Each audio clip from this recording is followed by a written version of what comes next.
Olá, seja muito bem-vindo ao Edcast, que hoje vai conversar com um político, já teve 2 mandatos na Assembleia, mas é muito conhecido pela voz. Daqui a pouco você vai saber quem é. Antes eu tenho alguns recados para você. O primeiro deles é, se você tem uma ideia na cabeça e quer transformar em podcast, videocast, procura a Fornexus, agência especializada no assunto. Você chega com a ideia e sai com o seu produto prontinho, preparado, formatado para as redes sociais. É só você publicar na rede que você quiser. Então, se você tem uma ideia para transformar em podcast, procura a Fornexus. Os contatos estão nos comentários fixados desse vídeo. Também chamo a sua atenção para a Ripple.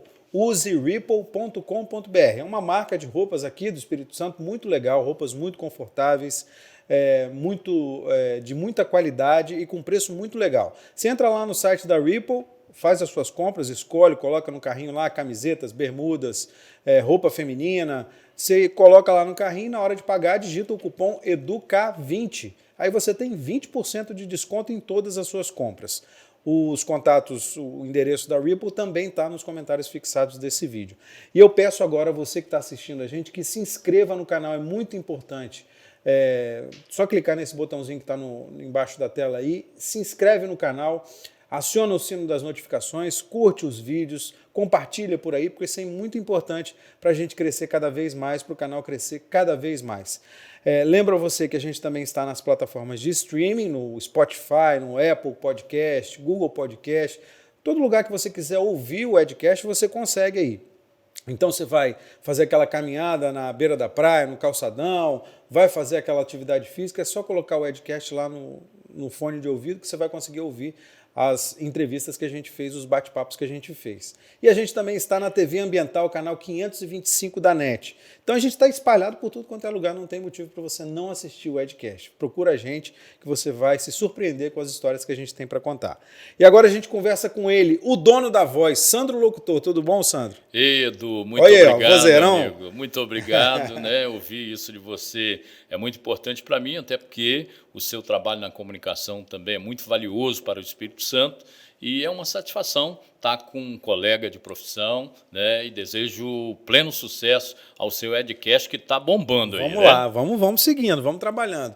Como é que surgiu esse negócio do Sandro Locutor, Sandro? Edu, isso é interessante, né? A época do movimento estudantil, a Escola Talma Sarmento de Miranda, lá em Mas Campo isso tem Grande, muito tempo, tem uns 1900 e bolinha, 70 né? anos, mais ou menos. Né? Surgiu numa época interessante do movimento estudantil, lá no Talma, lá em Campo Grande, onde eu participava de tudo, né? Aquela pessoa hiperativa, graças a Deus, né? Participava, era líder de turma, de grêmio estudantil e tudo mais. E a época da cassação do então prefeito de saudosa memória Vasco Alves, né? Vasquinho. Lá em Cariacica, ele também foi prefeito de Cariacica, não só de Vila Velha. É verdade. Houve as manifestações, né? E a gente fez uma manifestação na Avenida Campo Grande, né? No cruzamento com a Expedito Garcia ali, e o então ex-vereador, quando não se recebia pecúlio por isso, né? O seu Gelson Souza tinha uma sonorização, que até hoje existe com o filho dele lá, Gelsinho, né? Montaram para essa manifestação. E aí, como eu era um dos mais falantes, né, para coordenar a ordem das falas, colocaram lá o Sandro, e daí então virou o Sandro Locutor. Lá em Castelo Branco, onde eu moro hoje, se você chegar, moro há 32 anos lá, você chegar lá e perguntar pelo Sandro, vem a pergunta, é o locutor? Legal, não é? Sandro Heleno tá por aí? Sandro Heleno ninguém conhece. Legal, mas aí você na verdade não nasceu em Cariacica, você nasceu em Vitória, Nasci né? em Vitória, todo mundo não nascia em Cariacica, né? Porque não tinha Vinha para maternidade. Santa Casa em Vitória, nasci lá no dia 18 de março, né? E depois fui para o interior, né? Trabalhei na roça até os 14 anos, lá no distrito de Novo Brasil, né? A época era Colatina, hoje já governador Lindenberg, e depois vim para Cariacica.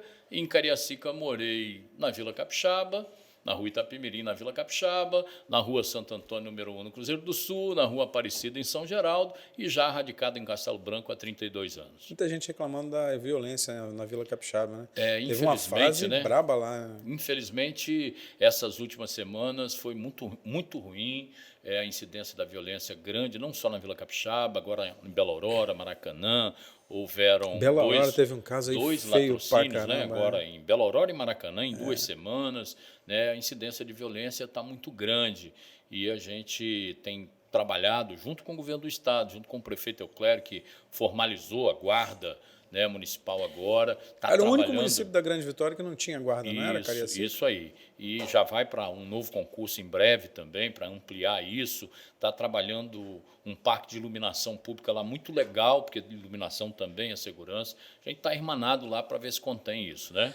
Você está falando aí de muitas ações da prefeitura, mas você não está ocupando nenhum cargo na prefeitura de Cariacica, né? Não, eu estou no governo do Estado, na Subsecretaria de Relações Institucionais, lá na Casa Civil, mas como a gente mora em Cariacica, reside, tem acompanhado a ação do atual prefeito Euclério, que tem sido uma boa surpresa para a cidade. Por isso, quando se trata de segurança, eu que, quando deputado, fui membro da Comissão de Segurança por 8 anos, né?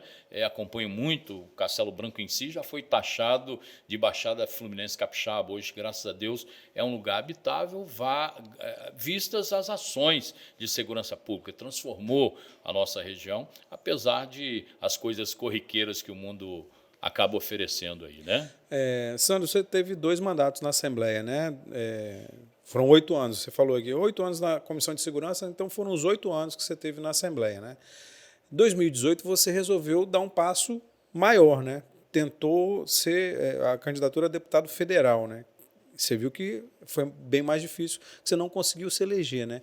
Como é que foi essa eleição de 2018 para você? Bom, primeiro, assim, é importante dizer, né, para os seus internautas, né, para os seus telespectadores, né, o porquê. Milhares e milhares. Milhares e cada dia crescendo. Realmente está bombando mesmo, eu tenho acompanhado, né? Se inscreve aí no canal. Isso aí, muito bem. É bom para você estar sempre bem informado. É isso aí. Né? Essa candidatura de deputado federal nasceu de um projeto. Primeiro, eu estava presidente de um partido, né? Que era o PROS. O PROS, que tem aquela condição da cláusula de barreira que os partidos perseguem, né, todos os anos de eleição. E aí tinha um compromisso de entregar, no mínimo, a cláusula de barreira ou um deputado federal. E nasceu quando nosso amigo de comunicação, que também esteve aqui, bombou, nosso querido Amaro Neto, né, nasceu quando ele tinha o projeto também de senador da República, de concorrer ao Senado naquela eleição de 2018. E aí a gente, numa construção de grupo dentro da Assembleia, definiu-se por alguns nomes seguir a condição de deputado federal. E depois o Amaro foi ceifada a oportunidade dele ser candidato a senador pelo partido dele, de composições também que não vêm ao caso, e eu desconheço todas, mas frustrou até nós, companheiros dele, parceiro naquele projeto de senador, e não tem dúvida que ele seria eleito naquela oportunidade. E aí construiu-se a ideia do Sandro Locutor ser federal por esses 2 motivos. Está irmanado e engajado numa candidatura do Amaro senador e na construção partidária também, que eu acreditava num projeto partidário. E, para mim, não foi de tudo frustrante, até porque eu acho que a política ela é muito dinâmica, Edu, e a gente tem que sair da nossa zona de conforto. Desculpa aqui a falta de modéstia, eu acho que seria reeleito deputado estadual, graças a um trabalho que a gente tinha, mas eu também tinha um sonho de poder ir para Brasília e ajudar a interferir, de fato, na vida das pessoas, porque lá decide, né, o Congresso Nacional, que eu critico muitas vezes por omissão em algumas coisas, mas ali interfere de fato na vida das pessoas. E o meu sonho de um bom político é sempre estar nos lugares onde a gente pode ajudar de fato a melhorar a condição de vida do cidadão, que é quem nos paga, quem nos elege para representá-los. Para a gente entender um pouco isso, para quem está assistindo a gente entender um pouco isso, o que tem a ver você de um partido ser influenciado pelas decisões de um outro político, de um outro partido, como você citou assim, o Amaro estava com uma posição para ser, a gente tinha um entendimento que ele ia ser senador, por isso eu coloquei meu nome para... Como é que isso se move assim? Porque as pessoas não têm acesso a isso, né? Elas têm acesso aos candidatos quando eles são formalizados, não é isso? E hoje os partidos, né, se você olhar até os estatutos, você olha lá, é um Ctrl-C, Ctrl-V, você tem muito pouca coisa ideológica diferente, né, na sua concepção, eu digo, estatutária dos partidos. Mas o cidadão brasileiro, dado ao sistema eleitoral, ele vota ainda nas pessoas, né?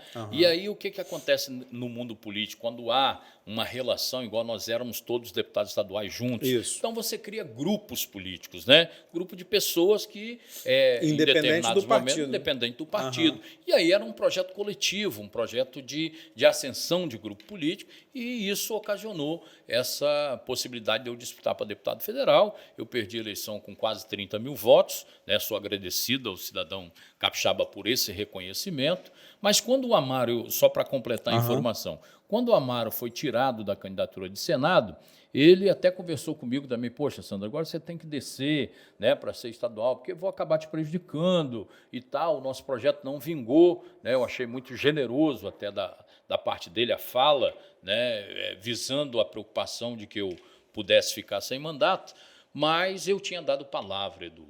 E palavra é uma coisa que a gente tem que respeitar e cumpri-la. Nem todo político faz isso. Mas eu, às vezes, bato a cabeça na parede e pago um preço alto por causa disso. Mas eu tinha dado palavra, tanto para o partido, que eu também iria cumprir a cláusula de barreira, e Deus me ajudou que sozinho, praticamente, cumpri a cláusula de barreira do partido. O que é a cláusula de barreira? Cláusula de barreira é aquele percentual que era de 1,5% do coeficiente de votantes, para que pudesse o partido não deixar de ter acesso aos fundos, ao tempo de rádio e TV, essa coisa toda, né?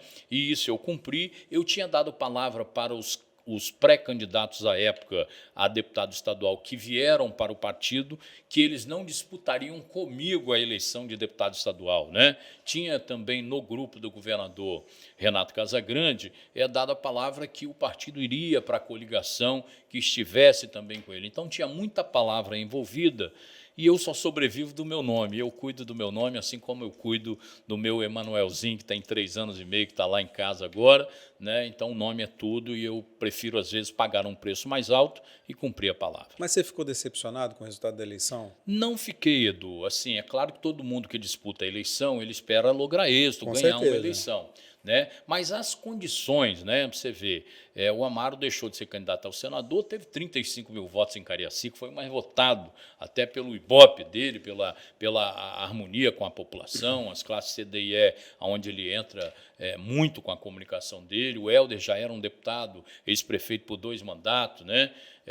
Ex-deputado estadual, deputado federal em mandato, então teve também lá 30 e poucos mil votos, eu tive quase 12 nessa oportunidade, fui terceiro mais votado em Cariacica, e as condições partidárias também, de recurso mesmo, estrutura para uma campanha federal, que foi, você acompanhou bem de perto, foi uma eleição muito atípica, aquela eleição de 2018, né? As redes sociais falaram alto, aquela onda do atual presidente também influenciou muito, né?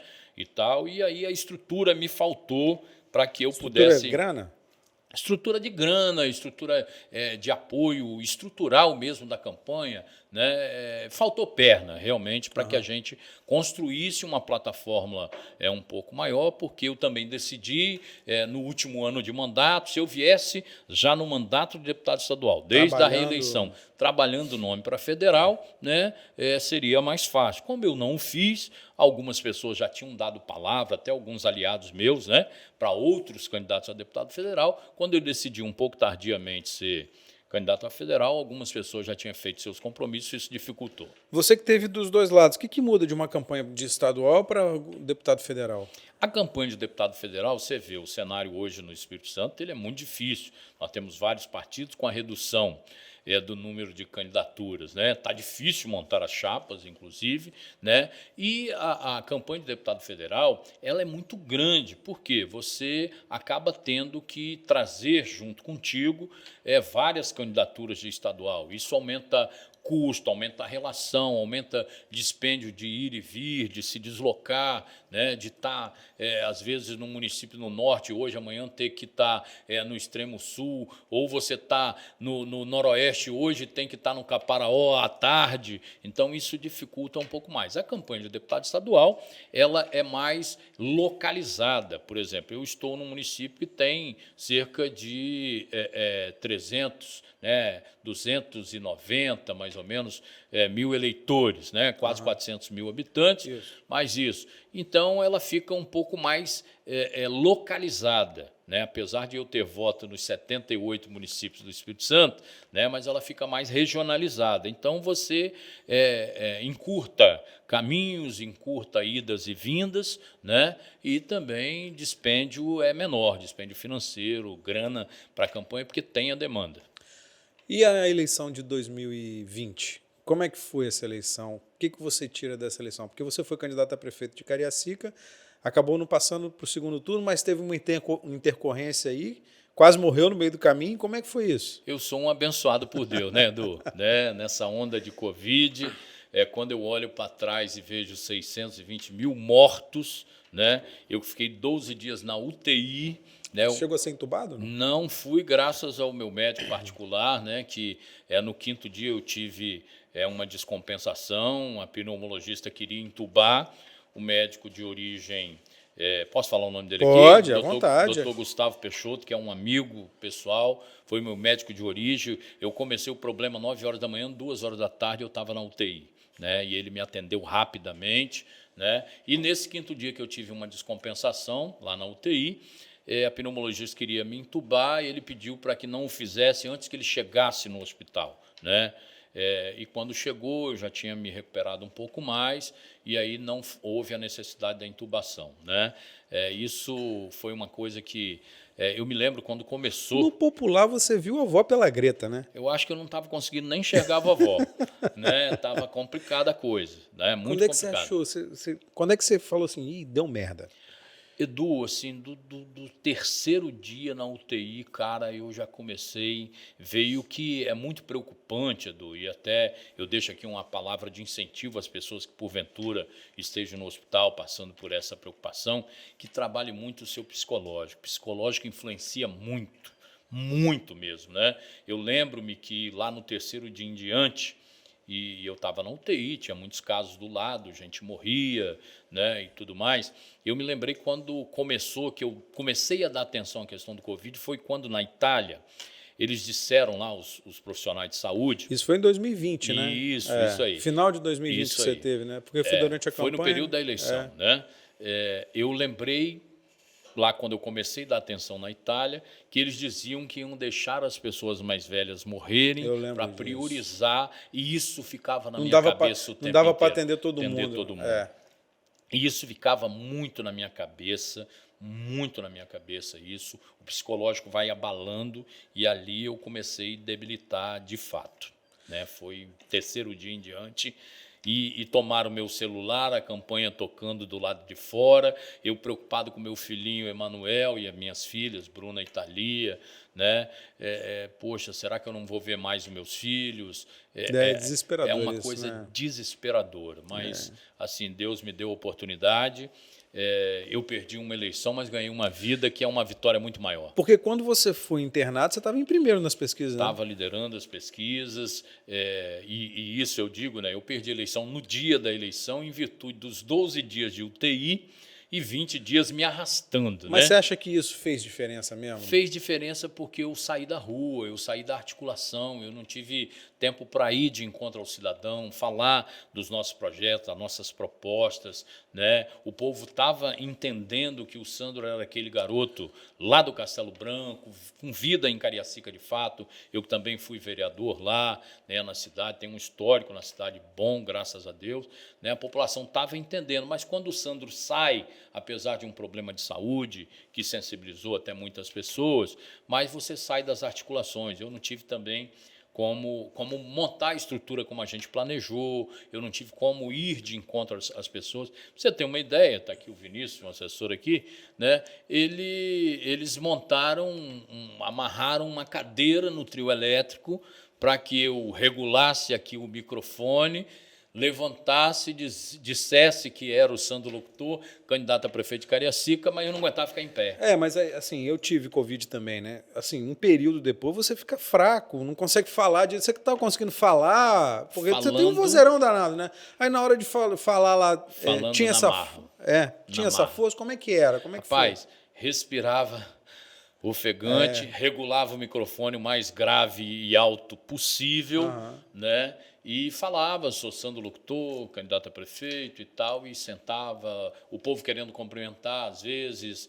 né, e tal, eu fiz 2 caminhadas, tive que subir a escada da minha casa sentado, né, não aguentava, os meninos carregaram um peso, né, muito grande da campanha, eu sou agradecido a quem conduziu a campanha, nós tivemos 18 mil votos na cidade ainda, no universo de 14 candidatos, Muito candidato em muito Cariacica, candidato, né? quase 90 mil eleitores não compareceram às urnas, Com medo da né, Covid com também, medo da né? Covid e tal. Então teve toda essa dificuldade, mas eu sou muito agradecido ao povo e em especial a Deus porque me pensou para me salvar. Legal. Você ficou frustrado com isso, não? Não, eu acredito muito em Deus, Edu. E lá em Eclesiastes 3:2 em diante, diz que tudo tem o seu tempo e a sua hora. Então, Deus, assim, me deu a oportunidade, me projetou, me puxou, me deu outra oportunidade que é a vida. Talvez aquilo não era para mim naquele momento, talvez não, com certeza, né? Deus sabe o que faz, a gente às vezes não sabe o que fala. Eu sou muito agradecido a Deus, não fiquei frustrado porque entendi que eu tive outra oportunidade, que é uma oportunidade muito maior que é a vida. Aí nesse período você não ficou, você trabalhou com o governo Casagrande, né? Primeiro na função que você está agora, na Sim, Casa Civil, não é na isso? Casa Civil, na Aí, relação aí depois institucional. você foi para o Detran, depois você foi para a Secretaria de Esportes, agora você está na Casa Civil de novo. Perfeito. Você é um aliado do governador Casagrande? Sou um aliado do governador Casagrande, desde o mandato anterior, fui deputado no primeiro governo dele, né? Acredito no governador Renato Casagrande, é uma pessoa de um coração imenso e tem um amor verdadeiro pelo Espírito Santo. E você passou por isso, né? Você teve Covid. Como é que você acha que está a condução do combate à Covid no Estado? Olha, a população às vezes se preocupa muito e é importante que se preocupem com o dia a dia, como que vamos nos manter, né? Como que financeiramente nós vamos custear a vida que não para, né? Mas as atitudes do governador, elas demonstram claramente que foram prudentes, foram necessárias, né? Alguns setores foram muito prejudicados, o nosso mesmo de eventos, de entretenimento, de comunicação, mas infelizmente é onde se aglomeram, né, mais as pessoas, né? A gente penou bastante o setor, mas assim as atitudes foram necessárias para que a gente contivesse a incidência. E uma coisa que é importante que as pessoas precisam falar, Edu, é que o governador está deixando um legado. E qual é o legado?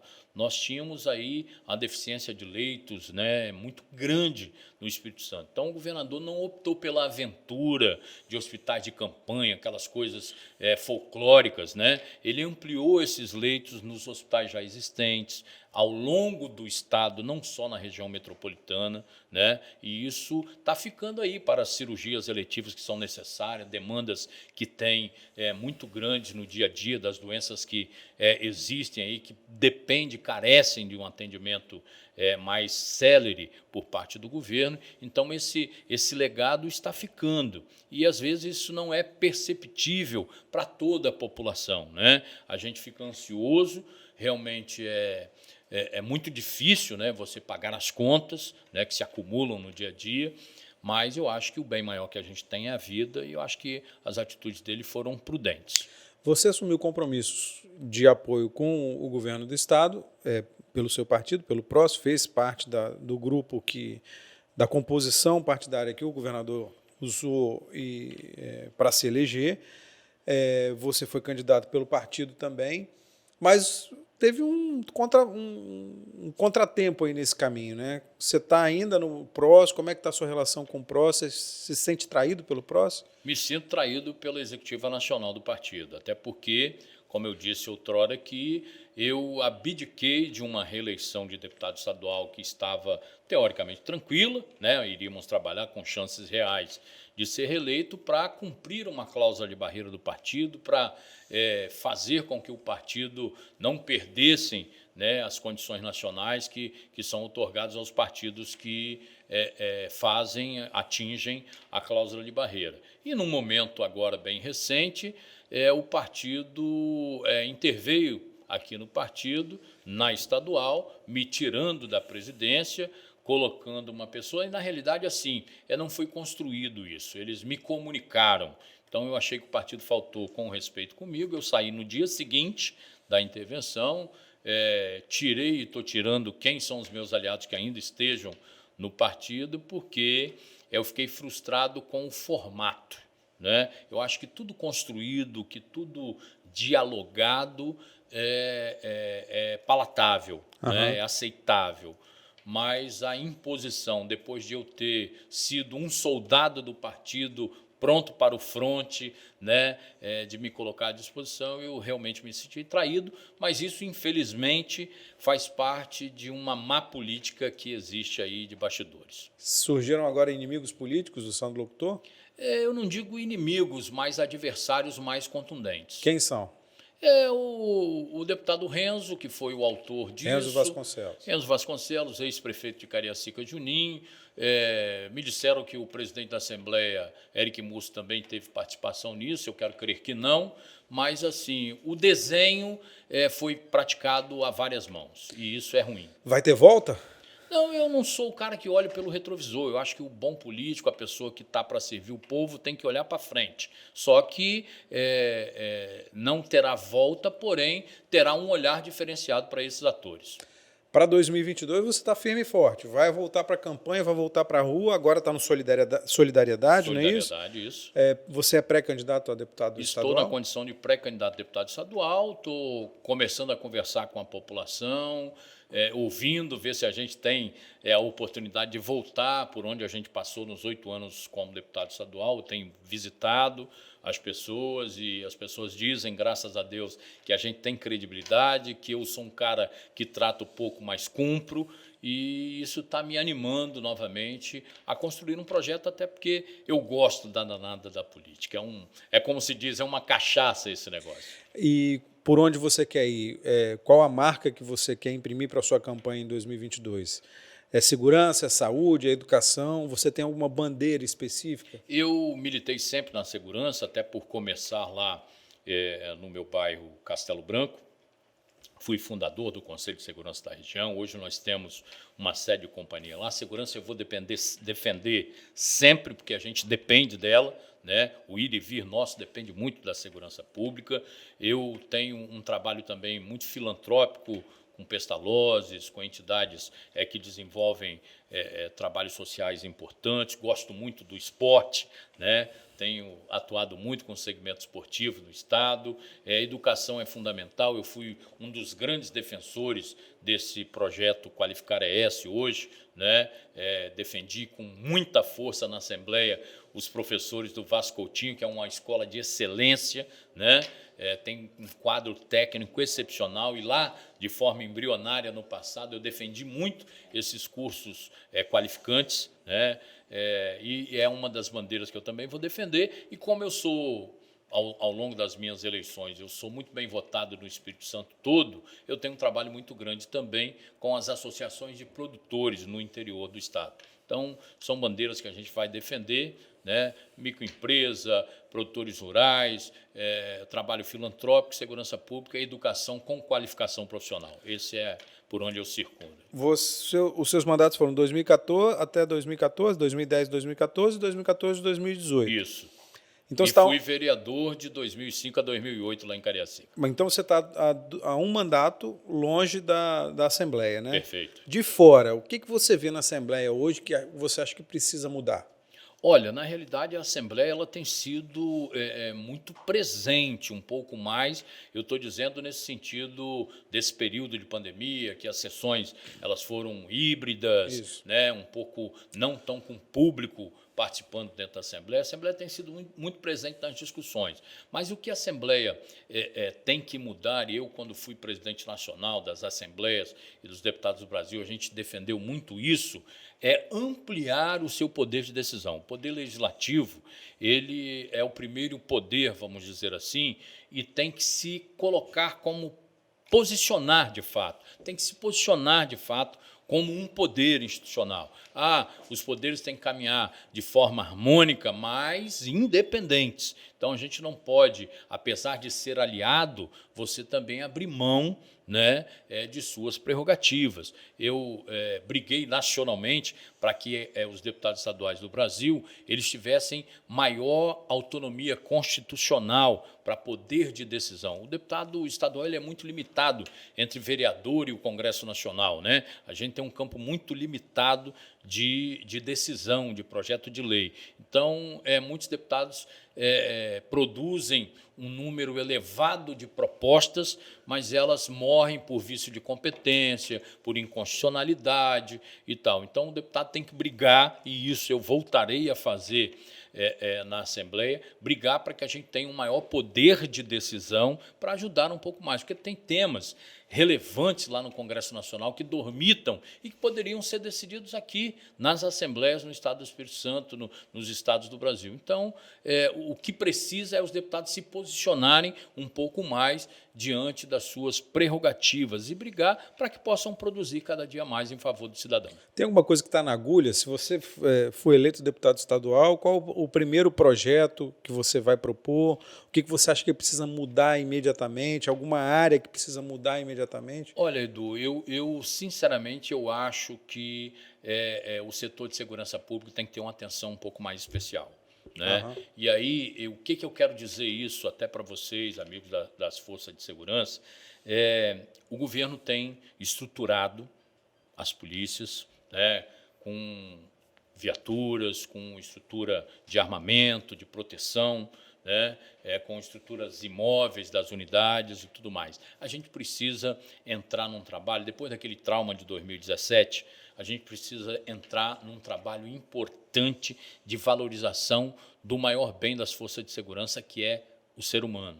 Então, a gente precisa fazer um trabalho de atenção maior ao policial militar que está na prevenção, a condição de um acompanhamento psicossocial do policial civil que tem a incumbência de apurar esses crimes tão hediondos que acontecem no dia a dia, os policiais penais que estão agora tendo a sua força formalizada, regulamentada, eles precisam de melhores condições nos presídios para executar o trabalho de proteção à sociedade também, porque onde existe presídio é uma preocupação constante da sociedade. Com certeza. Né? Será que vai eclodir algum problema que vai afetar a população no dia a dia? Né?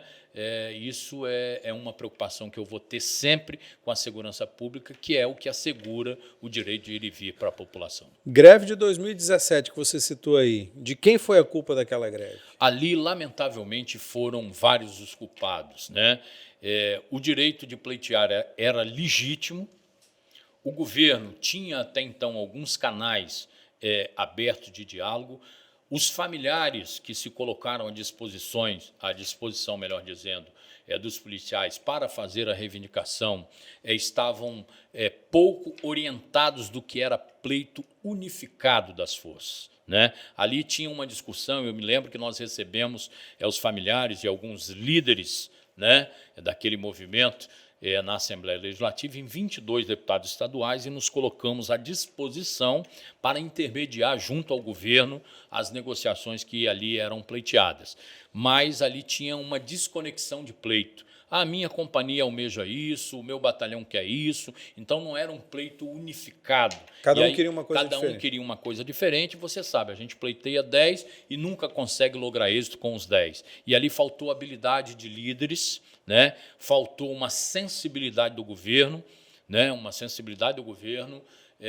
Algumas falas foram desnecessárias naquele momento. Por parte de quem? Por parte do governo, de agentes do governo que falavam em nome do governador. Naquele momento, o governador estava debilitado também com problema de saúde, mas algumas pessoas foram infelizes em algumas falas, Edu. E isso, usando o linguajar popularesco, apagou o incêndio com gasolina. Quem foi o melhor governador?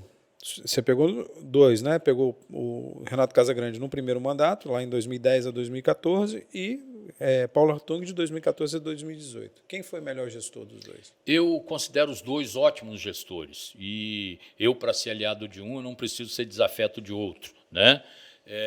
eles têm particularidades diferentes. O Paulo me parece ser um pouco mais pragmático, né, mais centralizador, né, e o Renato é um cara mais popular, de maior coração, vamos dizer assim. Não estou dizendo que o Paulo não tem coração, mas o Renato age também com maior sensibilidade. O Renato é mais acessível e o Paulo é um pouco mais centrado, centralizado, né? Vamos dizer assim.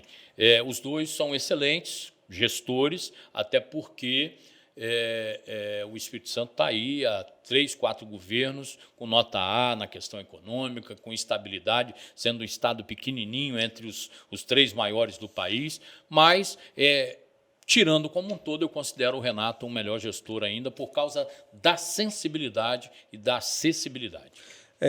Voltando lá na greve de 2017, teve algum momento naquelas negociações todas, durou mais ou menos 40 dias, né? 40, 45 dias, se não me engano. Teve algum momento que você olhou, você fazendo parte daquilo, né? Como negociação, como vivendo aquela situação, como um poder político constituído como legislativo, teve alguma hora que você falou assim, vai dar merda? Quando não se aceitou a mediação da Assembleia, eu entendi que a coisa se agravou naquele momento, que aí os deputados ficaram numa situação de tomar decisões, de não ficar em cima do muro, né? Assumir um lado. Assumir um lado, e o lado era da população, porque estava se desenhando uma tragédia, como foi. Né? Naquele momento, isso dificultou, e quando houve uma fala por parte do governo, meio que de bastidor, dizendo que não iria sobrar terra sobre terra em relação à Polícia Militar, que começou a desenhar a extinção do BME, da Rotam, né, batalhões que tinham aquela missão de chegar com resolutividade, né, quando os briosos membros da Polícia Militar estão no trabalho preventivo, não resolvia, a coisa se agravava, chamava a Rotam, e daí a pouco, quando não tinha jeito mesmo, vinha o BME. Isso. Então, essas duas forças táticas específicas, elas tinham um respeito muito maior por parte da bandidagem. Né? Vai chegar a Rotam, o bicho vai pegar de fato, o BME vem limpando. Então, quando houve esse desenho, né, a conversa embrionária por parte de agentes do governo, eu vi que realmente a tragédia, lamentavelmente, ia se dar, como aconteceu muito tristemente. O governador Renato Casagrande concedeu uma anistia a muitos policiais envolvidos na greve de 2017. Você concorda com essa anistia? Você acha que é correto fazer isso? Eu concordei, inclusive tive ainda a satisfação de votar ela ainda no primeiro mês de governo.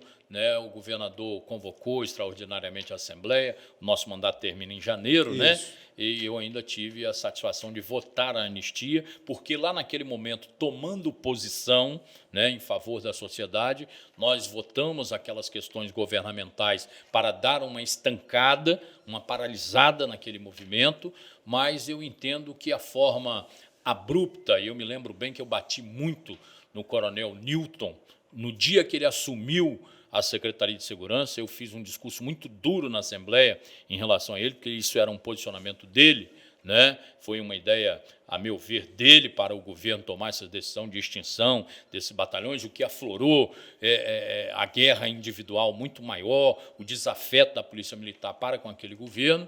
Né? Assim, eu entendo que isso foi um combustível desnecessário, né, para aquela tragédia. Você não acha que a polícia tem que ter uma atividade política um pouco mais reduzida? Você não acha que, em primeiro lugar, tá a cumprir o que a polícia tem que cumprir, que é estar na rua, tá lá que eles não podem fazer greve? E você não acha que a polícia também extrapolou um pouquinho?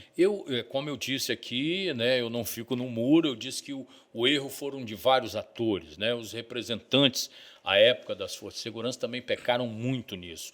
Mas aquele arroxo que eles vivenciavam, inclusive estrutural, o governo do então governador Paulo, você vê, não fez um concurso naquele período. A defasagem de policiais militares beira os 10 mil homens hoje, né, para atender a sociedade a contento. Então, a questão estrutural mesmo da polícia, que hoje o governador Renato vem acertando, melhorando, inclusive, as discussões das carreiras dos policiais, né, aquilo foi um problema muito grave e a tropa estava sufocada. E quando há o descontentamento, às vezes as pessoas fogem um pouco à margem da lei. Eles extrapolaram, sim, o formato foi o pior possível, mas talvez naquele momento restava ao lado de lá, né, ao lado da tropa, da corporação, que vive as dores, como todo cidadão do dia a dia, restaram poucas alternativas. E infladas pela uma falta de diálogo perene, objetivo, né, por parte do governo, eles cometeram esse erro. E aí tem que ressalvar aqui que não foram todos, alguns policiais praticaram esta questão da paralisação, vamos dizer assim, né? A anistia, eu acho que foi um acerto por parte do governo, porque senão ficaríamos, Edu, mais 4 anos sangrando nas forças de segurança, sangrando, né? E quem paga com isso é a sociedade. E o governo e os atores políticos, eles têm que tomar decisão. Eu acho que foi uma decisão acertada. 2022, ano eleitoral, ainda temos pandemia. Como é que vai ser 2022? A gente Teremos espera, Sandro Locutor, deputado estadual, eleito no final do ano? eu espero que Deus nos abençoe e a população nos enxergue como uma boa alternativa. Nós vamos trabalhar com esse intento, com muito zelo, com muito cuidado, falando a verdade sempre para as pessoas, né? Tentando interceder a Deus no dia a dia para que essa pandemia nos deixe, para que a ciência prevaleça de fato, para que a gente a cada dia se conscientize, né? Porque o cidadão também tem a parte dele a fazer, né? Que a gente possa se conscientizar que é um problema grave de saúde, que a gente pode nos ajudar no dia a dia. E, em relação à política, eu deixo nas mãos de Deus, mas vamos conversar com a sociedade para tentar lograr êxito novamente e poder fazer um bom serviço para a população. Vai cair em campo, vai começar a rodar por aí. Se Deus quiser, estamos com a disposição renovada, vamos estar conversando nos finais de semana, à noite, nós já estamos conversando com a sociedade. É bom quando a gente é chamado, né? As pessoas têm me convidado para muitos bate-papos e a gente espera poder contribuir mais uma vez com o Espírito Santo e entregar para quem nos paga, para quem nos delega o poder de representá-los, uma representatividade coerente e decente. E você está junto com o governador Renato Casagrande. Estarei junto com o governador novamente, por acreditar na gestão dele, por compreender as dificuldades. Não foi só a pandemia, Renato já pegou nesse governo também 2 chuvas gigantescas que causaram problemas estruturais nos mais variados municípios do Espírito Santo.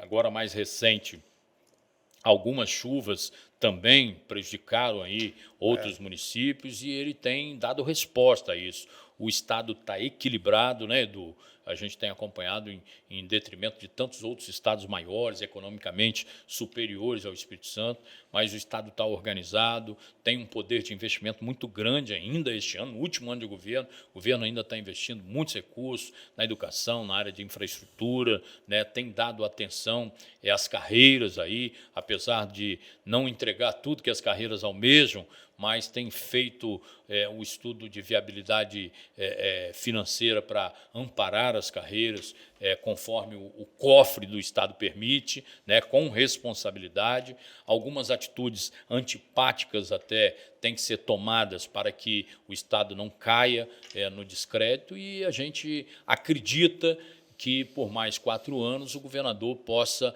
manter o Estado equilibrado, preparando para mais à frente outros nomes que surjam com a mesma potencialidade e a capacidade de articulação, inclusive nacional. É importante que o governador do Estado tenha uma boa articulação nacional, né? O governador esteve aqui e falou que a atividade dele, quando ele pode, é dar aquela corridinha, né? Dá para acompanhar o governador na corridinha? Não dá, não. O pique dele é puxado, É viu? o pique dele que é puxado, é você que está devagar eu que demais. estou devagar. Mal numa bicicletazinha, pedalando de vez em quando, Edu. Muito pouco, né? Mas o homem parece que, como ele gosta de uma cachaçinha, o italiano, eu acho que ele é movido a álcool, viu? O bicho é acelerado. Ele tomou uma cachaçinha, depois do que a gente gravou, ele tomou uma cachaçinha com a gente aqui. Italiano não tem como, né? Não verdade. tomar uma branquinha. Você acha que quem vai ser o principal rival, o principal adversário do governador Renato Casagrande nessa eleição? A gente tem um monte de nomes colocados já. Já fizemos bate-papo com quase todos aqui. Quem que você acha que vai ser o principal rival do governador Renato Casagrande nas eleições desse ano? Esse cenário vai depender um pouco também do grupo de Paulo Artung, né?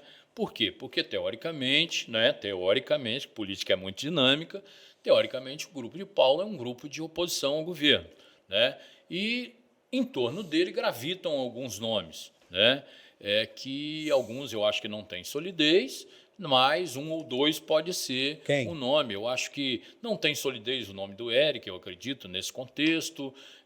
Talvez o Aldifas, o Guerino, talvez seja algum nome de maior proximidade, né? O Aldifas nem tanto, mas num grupo de oposição pode acabar virando um ator, né? Eu não acredito também no projeto do Manato, ele tem um teto, né? Isso já ficou claro. Mas o Manato, nas últimas eleições, muita gente boa fala que se ele não tivesse deixado de lado a candidatura dele para apoiar o presidente Bolsonaro, ele teria feito um barulho maior. Não acredito nisso, não. O Bolsonaro era uma onda, né? Ele surfou na onda do Bolsonaro. Ele não fez a campanha do Bolsonaro, ele surfou na onda do Bolsonaro para fazer uma campanha dele que não existia. Né? Assim, se você olhar por essa visão, Manato não era candidato, virou candidato pela onda Bolsonaro, né?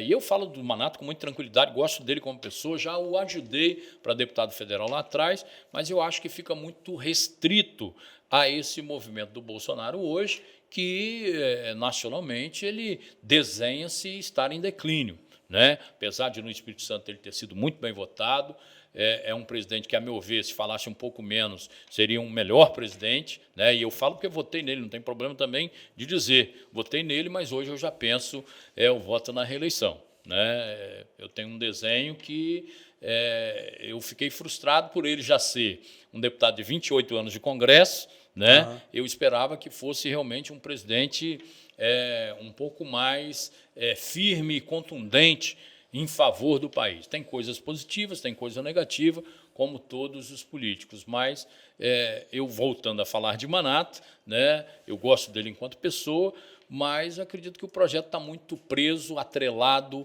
ao bolsonarismo e não um projeto de governo para o Espírito Santo, que isso tem que ser separado. Tá, me enrolou e não me falou. Quem é o principal adversário? Eu acho que se gravitar em torno do PH é o Aldifas. É o Aldifas. E, assim, entendendo que também só na região metropolitana, porque ele não participou nem tanto, por exemplo, da Muniz, que era uma discussão que quem tivesse uma prospecção de disputar uma eleição de governo, a meu pensar, teria que participar dessa integração com os prefeitos do interior, ter uma maior proximidade. Eu acho que ele não explorou isso tanto, mas eu considero um quadro técnico excepcional, o ex-prefeito Aldifas, e talvez, se conseguir coadunar com esse grupo de PH, certamente pode ser um nome que talvez tenha um exponencial um pouco maior. Então, pelo jeito que você está falando aí, você acha que Casagrande ganha de lavada? Não, eu acho que a disputa, por ter mais de 2 candidatos, né? Nós temos aí pré-candidatos postos, a gente tem pelo menos uns 8. Né? Eu acho que, em virtude de talvez tenhamos uns 4 ou 5, talvez, no máximo, né? Esperamos que seja isso também, porque senão fica um negócio, né, muito aberto e não dá para filtrar muito as propostas, né? Mas eu entendo que nesse universo não vai ser tão fácil, mas o Renato tem um handicap muito bom, tem credibilidade, né? E tem um trabalho muito sério, não só na região metropolitana, como em todo o estado do Espírito Santo.